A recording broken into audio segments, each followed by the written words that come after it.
There we go, there we go. How far out? How far out of the room? You have to go out of the room. You need to go to the back of the room or out of the room. I want to tell you a little about Michael. Michael Douglas draws upon over 40 years of experience as an entertainer, a public speaker, and broadcaster. And those give him credentials as a public speaking coach. He authored Speaking Your Way to Success in 1995 and is often sought after as a master of ceremonies and a keynote speaker in many venues. His extensive background includes law enforcement, fire and rescue service, voice animation actor in Hollywood, narrator, voiceover specialist, magician, ventriloquist, French hornist, and a speaking presentation coach. He's very multi-talented. Michael currently serves as the president and CEO of Advancing Vibrant Communities, a networking and collaborative volunteer-based nonprofit, and serves as a local pastor and law enforcement chaplain for the Stanislaus County Sheriff and Modesto Fire Departments. We have, those of us who were involved here before have met Michael before, and we're just bowled over by the wonderfulness of this man. Please join me in welcoming Michael Douglas. Woo!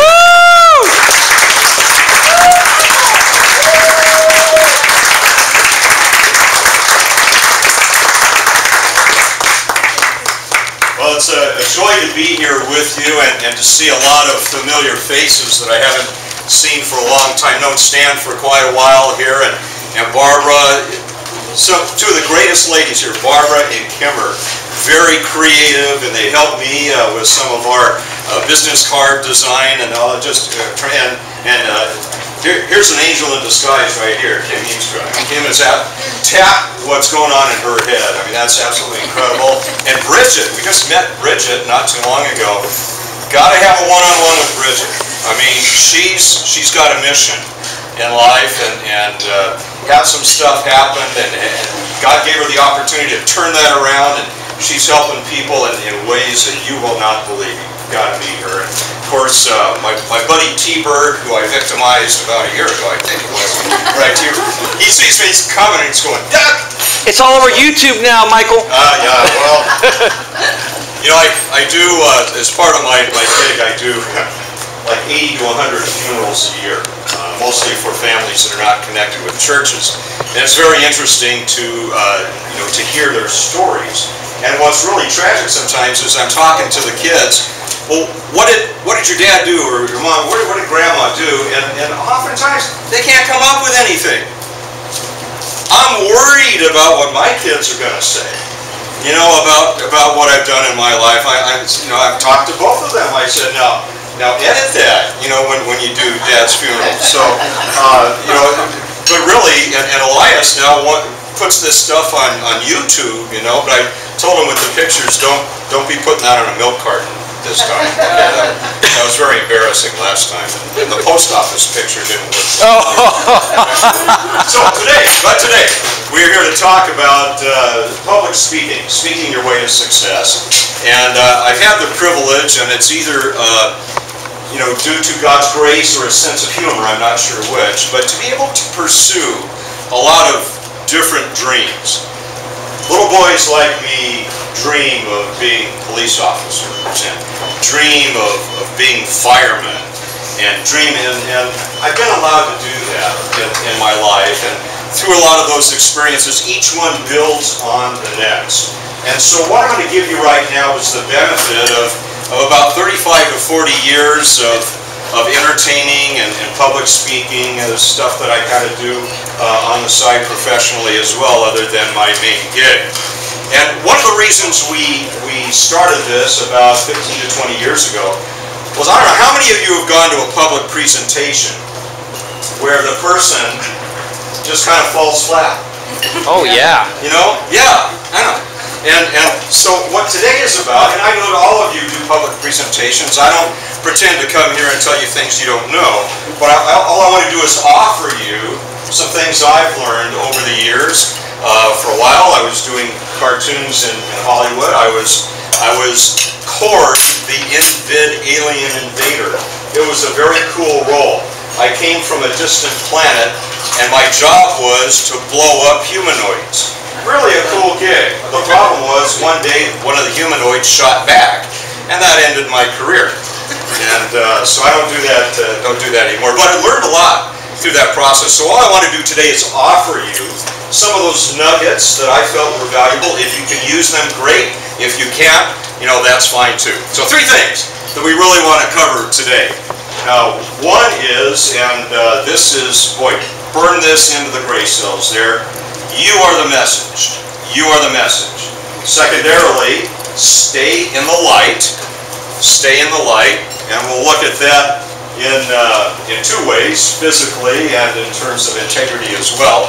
And then the third one is keep it simple. All right, very easy. You are the message, stay in the light, and keep it simple.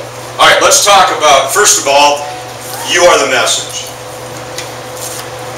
When you look at a presenter, and as a pastor I can tell you this, 75% of the congregation doesn't remember Monday what you talked about on Sunday. And I know that because of the people who come in for counseling. It's like, whoosh, but they remember you. They may not remember everything about your message, but they will remember you. Back in the 1950s, a philosopher from Canada by the name of Marshall McLuhan came up with a proposal, a thesis, eventually wrote a book about it called The Medium is the Message. The medium is the message. And his theory, and I believe that to be basically true, is that the medium through which you get the message actually becomes the message. I don't want to get too heavy with all of that stuff here, but if you go back and you look at the inventing of the printing press, what the Gutenberg Bible did, if you look at the invention of the telephone, the advent of the internet, no matter who, and then Facebook. We just talked about Facebook today on the internet. All these things really have shaped our culture, haven't they? So truly, in many ways, the medium has become the message. However, back around, in the mid-80s, a man by the name of Roger Ailes, I'm sure you recognize that name, he's now the man that's in charge of a lot of the talk shows that are on the air now. He served as one of the advisors to President Ronald Reagan. He not only wrote his speeches, but he advised him on speaking and all of that. And Roger Ailes kind of bounced off of that principle of the medium is the message, and he wrote a book called You Are the Message. Right? So I'm giving him ample credit here. You are the message. Right? So, because you are the message, your message starts in the parking lot. Before you even enter the room, even if you're asked to leave before. Your message starts when you get out of your car. All right, if you're dragging around, if you're still checking things and clothing. By the way, now let me just, we're all friends here, especially guys. Check your zippers before you do the public presentation. Okay? There is nothing that kills a serious presentation, because people don't tell you. They'll be walking down the hall, they'll pass you, and they don't want to be embarrassed. So you're sitting, you're doing your presentation, and they're going, and they're doing all these kind of, like a third base coach. I'm not quite getting, what are you talking about? It kills the presentation. And ladies, that goes for you to adjust everything before you come out and do your presentation. For those of us who are older than 50, this becomes radically important at this stage in our lives. I have found out. Because my children have often unashamedly said, Dad, so anyway, just take care of that business before you get out of stage. All right, start in the parking lot. Your message begins when you get out of the car. You come in and you see your audience. You are on. You are on. I encourage you to remove as many distractions as you can. For example, this little pin. This little pin looks like a number 1 from the distance. It's not. It's a lighthouse. And it's a lighthouse because that's what I do. I try to be a light to the community and what we do in terms of community service. But when you're doing a presentation, try to take care of those little things. Remove as many distractions, the baubles, the bangles, the beads. Do we have anybody who's into jazz here?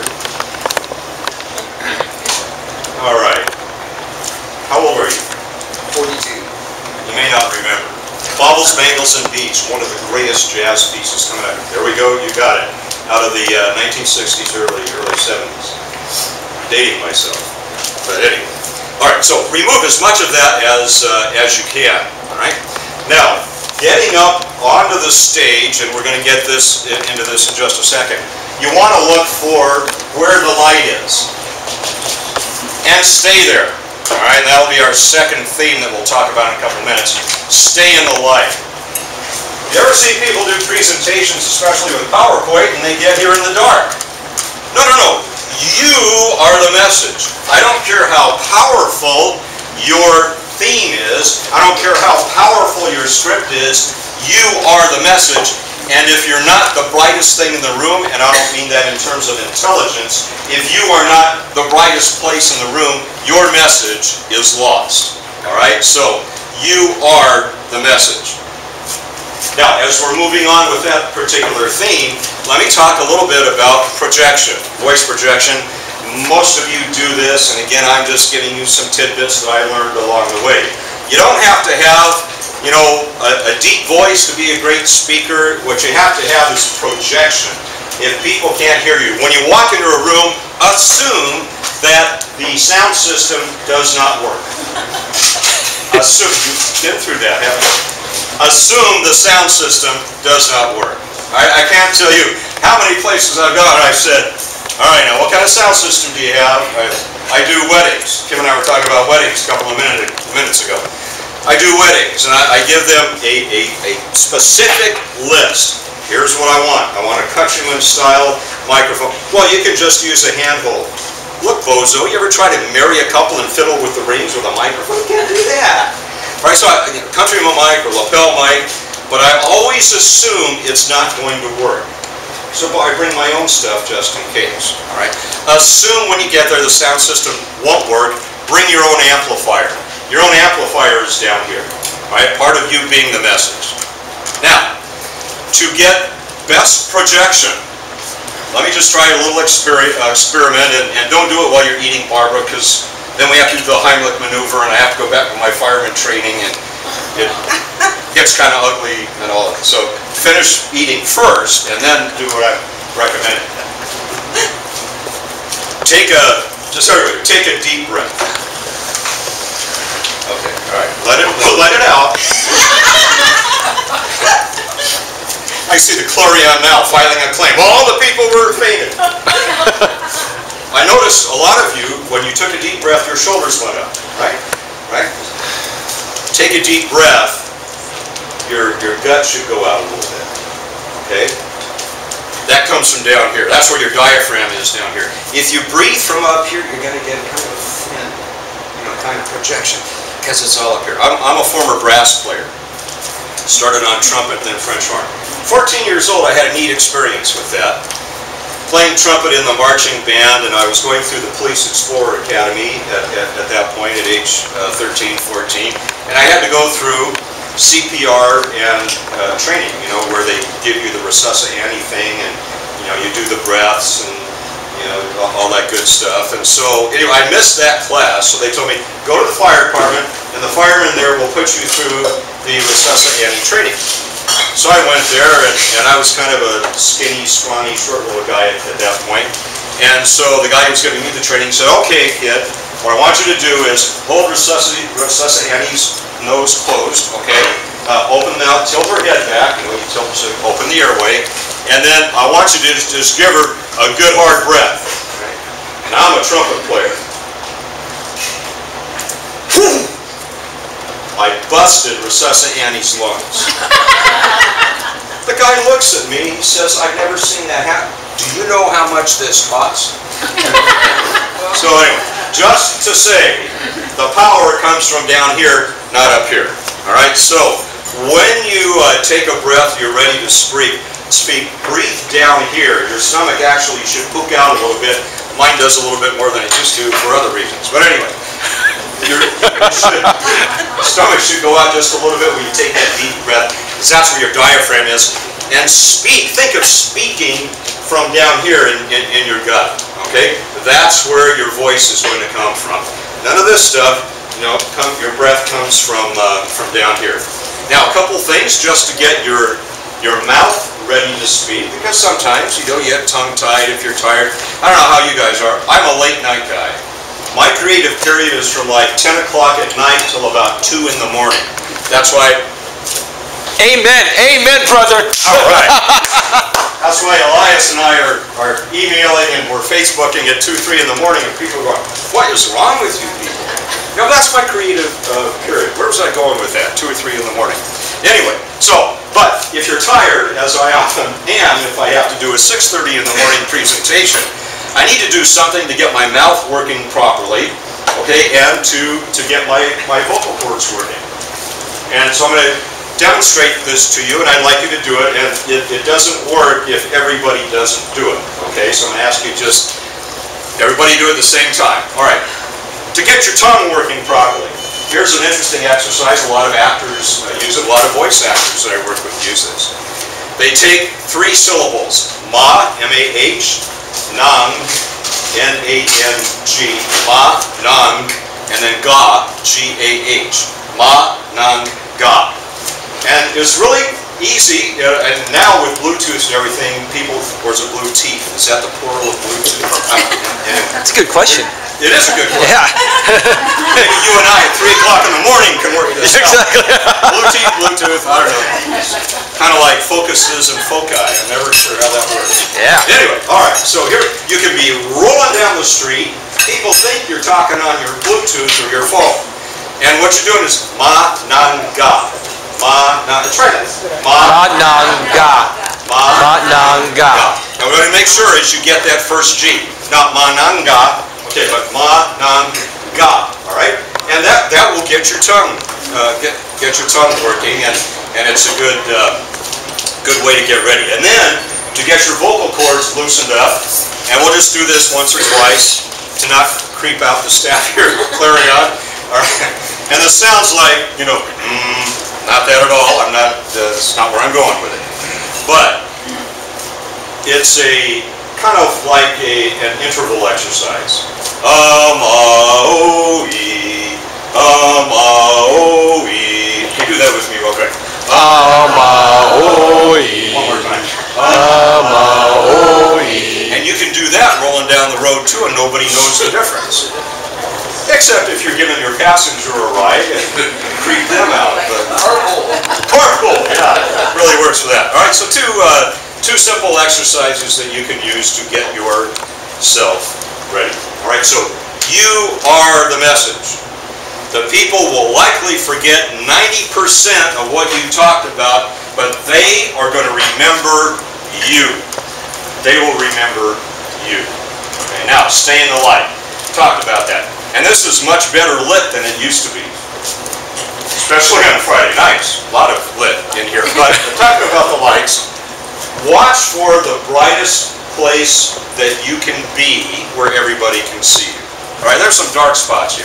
If I go over here where Stan is, get a little dark over here. If I go over here, all right, a little dark over here. It is very distracting and counterproductive when you're using PowerPoint to have your PowerPoint up on the screen and you over here in the dark. Remember, you are the message. PowerPoint is not the message. Right? A couple of suggestions about PowerPoint. Do not put your text up on PowerPoint. Boring. Boring. You know, have you ever watched people in hotel rooms? You know, you've been to conferences like that, you're all sitting around and you're diligently taking notes, and about the time you hit 90 minutes into that, and the person's droning on, standing in the dark, and all you see is a bunch of text, you begin to go like this. Yeah. And people are going, right? Talk about texting while driving being a zombie. There are zombies in hotel rooms at conferences, let me tell you. Yeah. Right? So, one of the best presentations, and David Lai is not here, but he and I saw that about a year and a half ago. A young lady from Sacramento was doing a presentation on a thing that he and I were involved in. It was the best PowerPoint presentation I'd ever seen. She actually didn't use any text at all. What she used were simply illustrations of what she was talking about. That's the purpose of PowerPoint, to illustrate. To illustrate. If you're going to use text on PowerPoint, just give them a piece of paper. It's a lot safer. All right? So in PowerPoint, if you're going to use it, please use visuals. There are a bunch of creative people here in this room, Barbara and Kimmer and a lot of others who can help you with that. Use visuals on your PowerPoint, not text. If you have to use text, at most, make it a bullet point. Make it a bullet point. And then, just like the microphone, assume that PowerPoint will not work. Because 80% of the time it doesn't. And there's nothing like looking at the fear in a speaker's eyes as they walk into the room, and they're carrying all their laptops, and they come here and they plunk it down, and I say, okay, how do we connect it to the PowerPoint? And the person assigned to that room is going, well, let me call the hotel. And they spend all time, and as it's getting closer to speaking time, beads of sweat begin to pour off the speaker because they've invested their whole presentation in the PowerPoint. PowerPoint is not the message. You are the message. All right? Assume the sound system will not work. Assume PowerPoint won't work.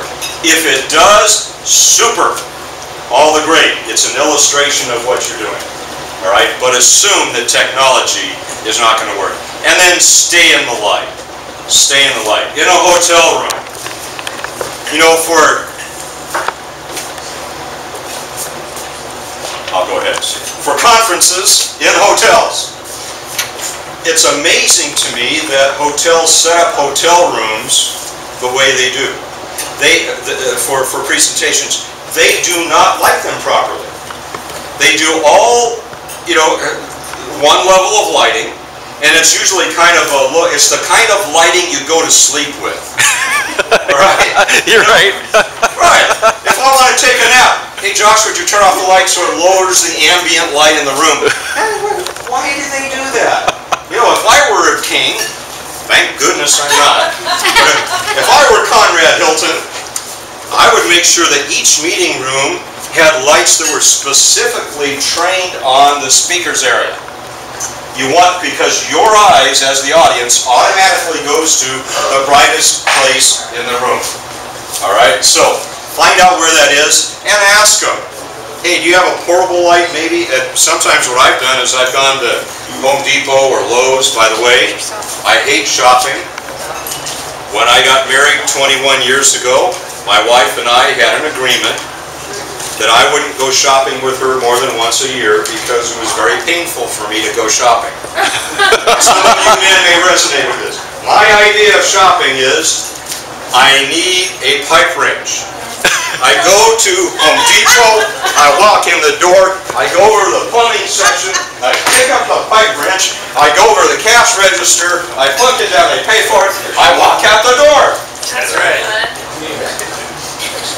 How many men want to raise their hand and say, oh, good. Now, my wife's idea of shopping is, let's say it's a pipe wrench at Home Depot. Oh, there's an air compressor. And, wow, look at this over here. And happy as a clam.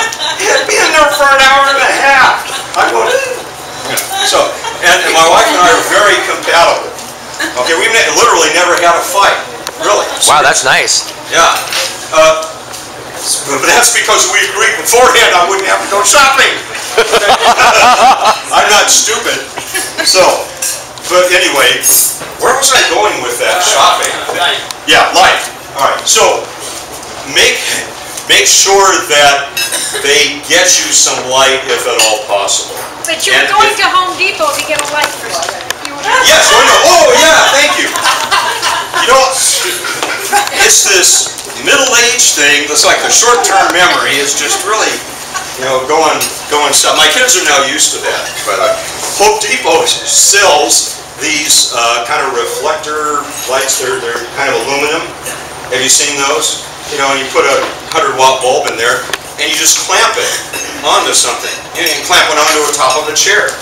Like just take the chair, clamp this thing on there, point it towards you, right? And that puts the focus on you. That's not being arrogant. You are the message. You want the message to get through? Be in the light. And keep that light on you even with the PowerPoint going. Do not have them make the room dark for PowerPoint. I love it when they do that because I can catch up on the nap I need so I can stay up to 3 o'clock in the morning. Do not do it. Stay in the light, okay? And then, and lastly, because I want to make sure you can get to your one-on-ones, I also want to entertain any questions that you might have. And we may do a little fun thing. Should we do the fun thing? Oh yeah, let's do something fun, Michael. You want to do the fun thing? Yeah! What do you say?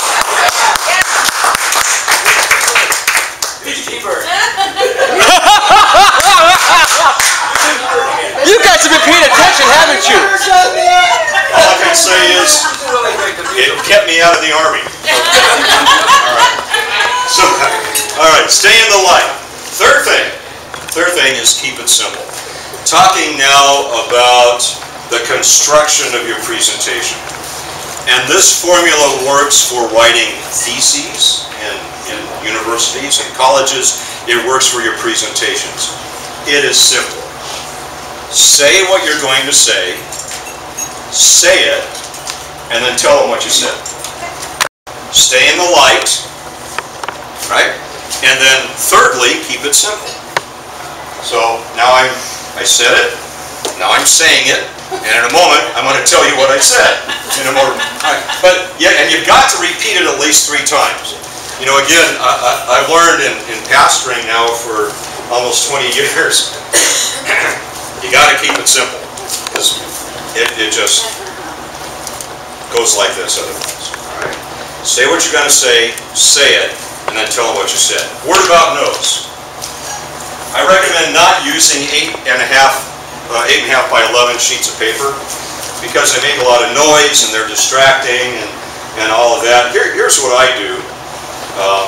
I use landscape on my computer, right? Instead of the portrait, when you're printing out, use landscape and print your message out in landscape, okay? And then cut the paper in half. Now, what I found is, it is a good idea actually to number the pages before you cut them. A lot of what I've learned is by trial and a lot of error. No, so number it first, then cut it in half. And this is very unobtrusive when you're at a podium.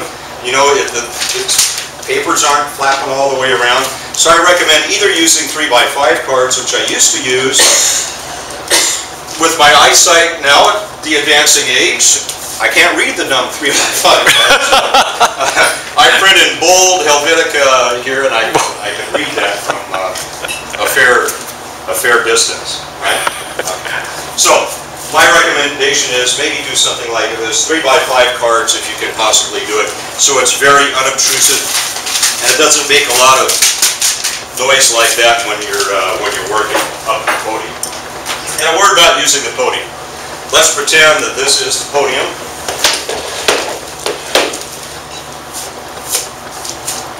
Don't marry the podium.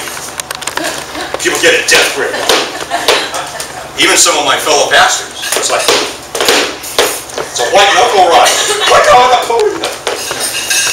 Just be free.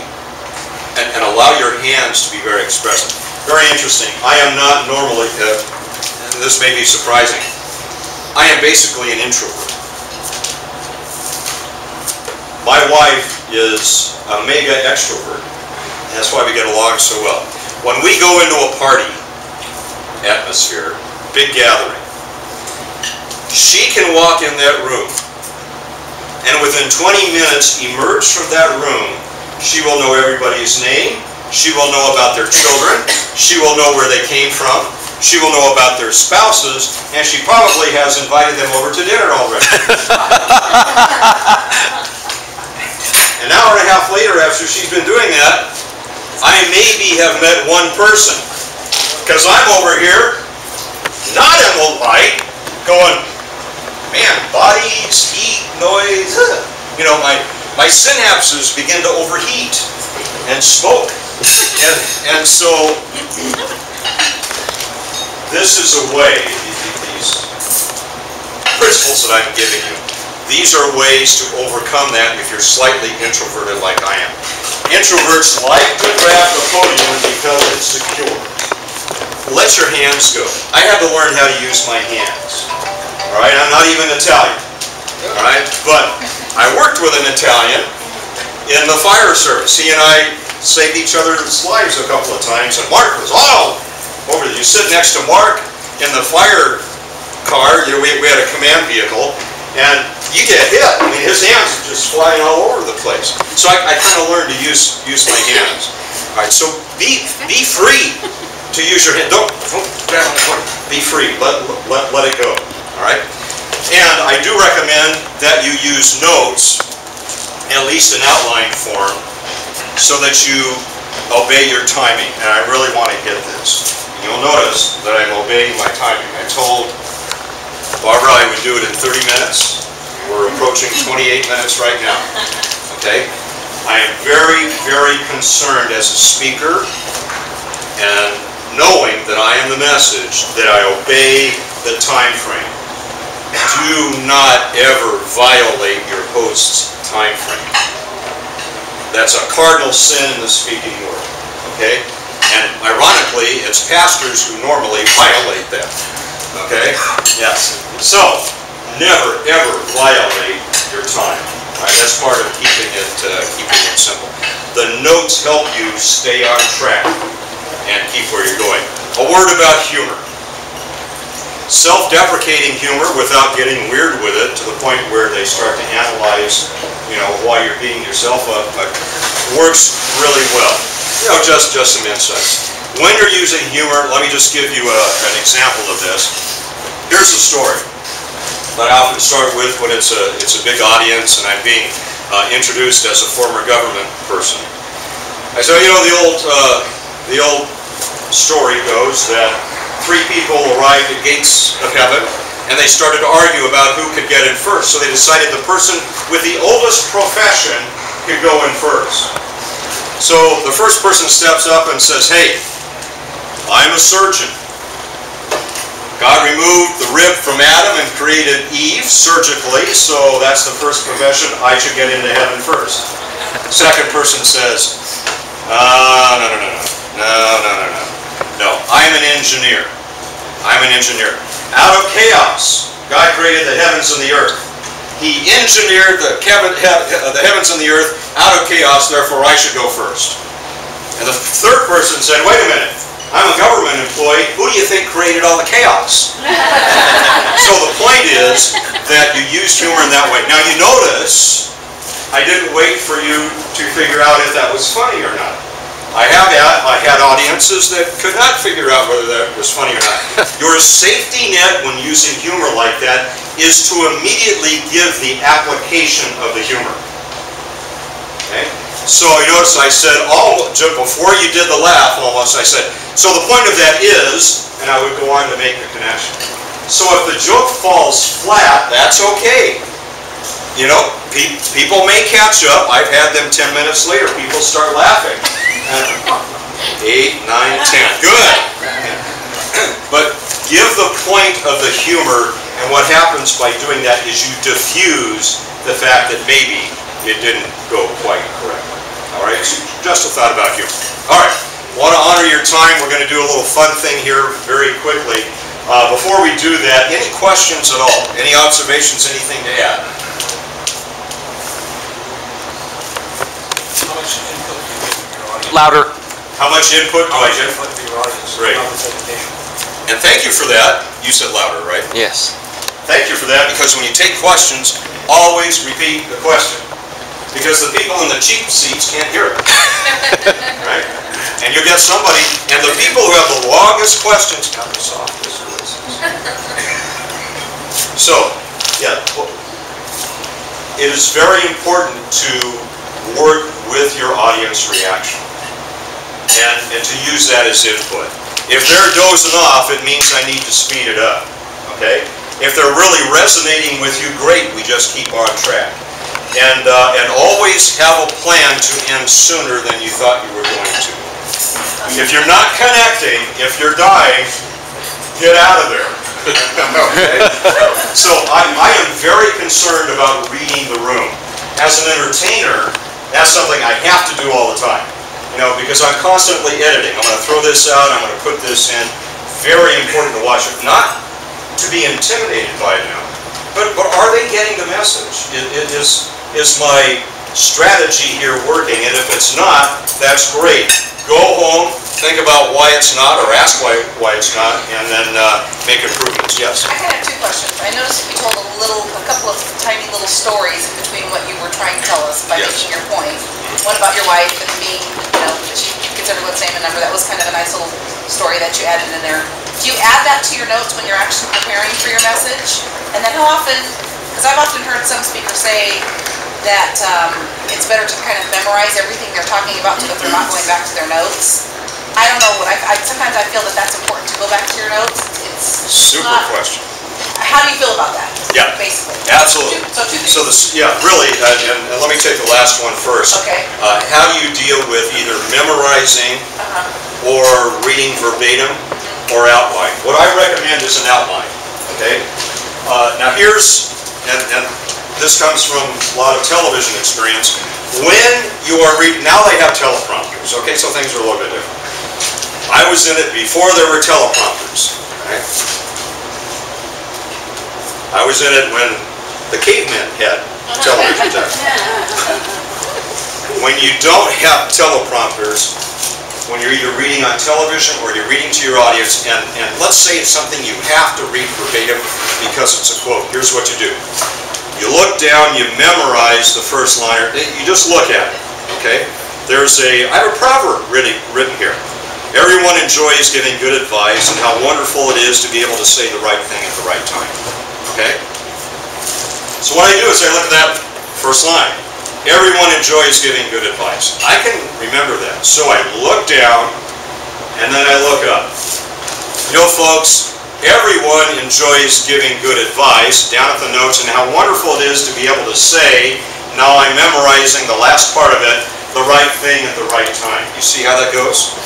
First part delivered direct, go down, read the rest of it, memorize the last couple of words, look up after for the last couple of words. And then before you start on the next one, look down, pick up, mechanics of a good speech presentation. Got it. Mechanics of a good speech presentation. See what I'm saying? Sure. All right. So that's the mechanical part of having to, if you need to use notes. Okay. What I recommend between memorizing, no notes, and outline is to use an outline. Because that frees you to be creative. That frees you to read the room. Using no notes often means you're going to stray to the point where you go off and you never come back. All right?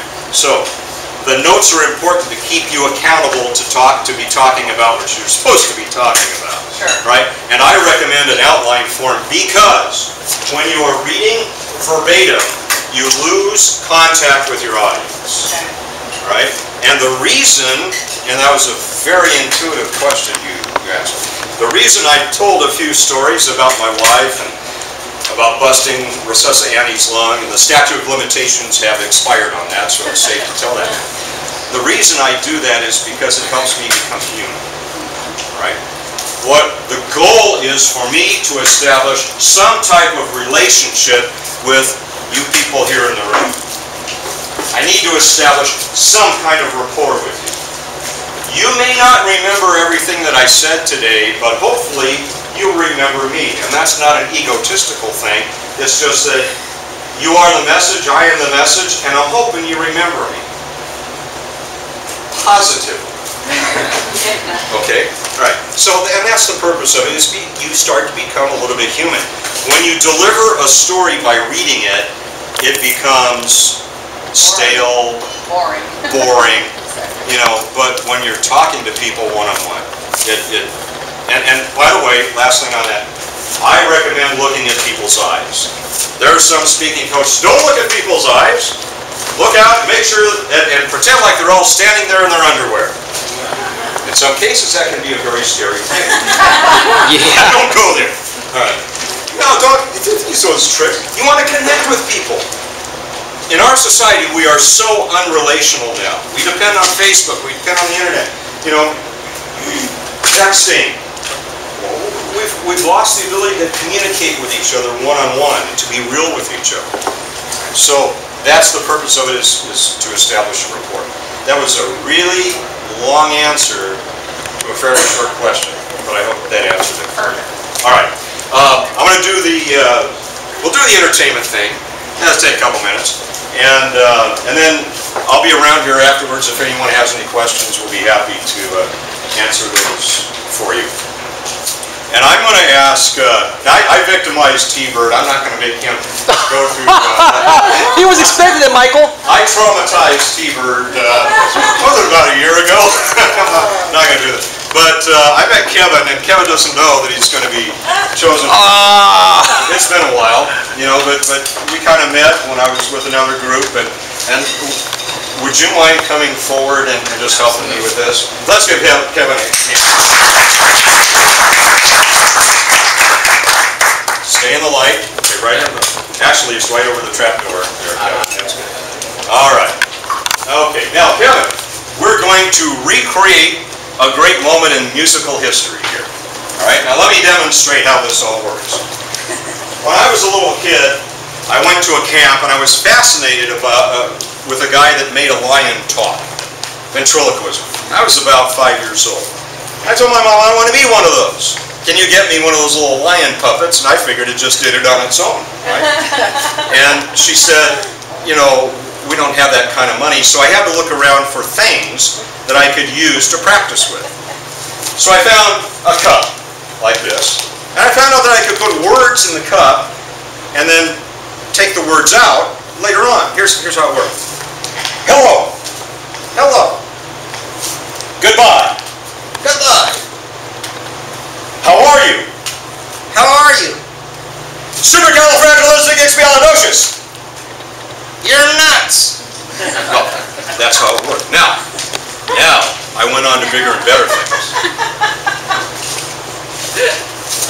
8, 9, 10. There we go. Perfect. Here's what you do, Kevin. I want you to stand right here and look this way so you don't see what's coming. Look that way. Okay. Kevin, we need a little hairstylist here. Uh-oh. And so, Kevin, we're going to slip that on you just like that. Oh, yeah, that's beautiful. It's going on YouTube? And, soon to be, buddy. And then because it's really light in here, I'd like you to slip these on if you would for me. Oh, yeah, this is going to build my business great. Build your business. In high definition. All right. And then where would this all be without a microphone, Kevin? Yeah. So I'm going to back you up just over here just a little bit so the people in the cheap seats can see. Okay, ready? All right, here's how this goes, Kevin. When I press on the small of your back here, I want you to open your mouth. When I let go, close your mouth. Real simple. Can we try that? Sure. All right.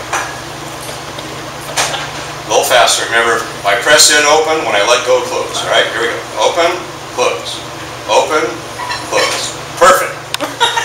All right, ladies and gentlemen, a great moment from musical history.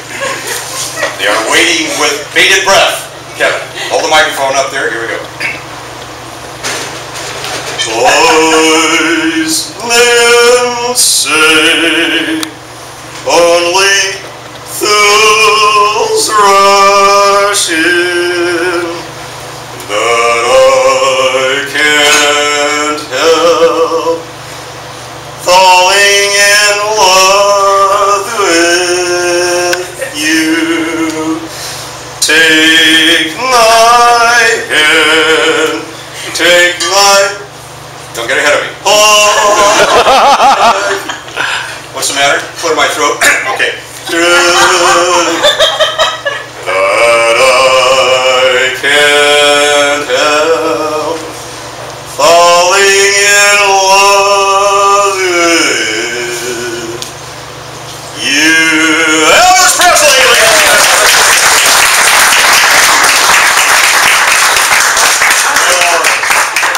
Let's give Kevin another hand.